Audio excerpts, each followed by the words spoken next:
ਵਾਹਿਗੁਰੂ ਜੀ ਕਾ ਖਾਲਸਾ, ਵਾਹਿਗੁਰੂ ਜੀ ਕੀ ਫਤਿਹ। ਸਤਿ ਸ਼੍ਰੀ ਅਕਾਲ ਸਾਰਿਆਂ ਨੂੰ। ਜਿਵੇਂ ਤੁਹਾਨੂੰ ਪਤਾ ਹੈ, ਮੈਂ ਅਮਾਨਤ ਕੌਰ ਹਾਂ। ਮੈਂ ਰਾਜਵੀਰ ਜਵੰਦਾ ਦੀ ਬੇਟੀ ਹਾਂ। ਮੇਰੇ ਪਾਪਾ ਮੇਰੇ ਸਭ ਤੋਂ ਪਿਆਰੇ ਪਾਪਾ ਸੀ। ਮੇਰੇ ਪਾਪਾ ਮੈਨੂੰ ਇੱਕ ਲੱਕੀ ਚਾਰਮ ਮੰਨਦੇ ਸੀ। ਉਹ ਕਹਿੰਦੇ ਸੀ ਕਿ ਮੈਂ ਤੈਨੂੰ ਬਹੁਤ ਪਿਆਰ ਕਰਦਾ, ਤੂੰ ਕਦੀ ਵੀ ਮੇਰੇ ਤੋਂ ਦੂਰ ਨਹੀਂ ਹੋਣਾ। ਮੇਰੇ ਸਭ ਤੋਂ ਪਿਆਰੇ ਪਾਪਾ ਜਦੋਂ ਕਹਿੰਦੇ ਸੀ ਵੀ ਮੇਰੇ ਤੋਂ ਦੂਰ ਨਹੀਂ ਹੋਣਾ,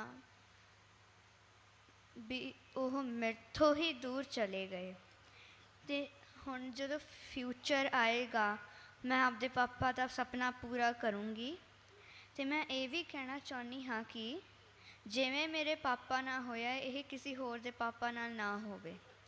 ਧੰਨਵਾਦ।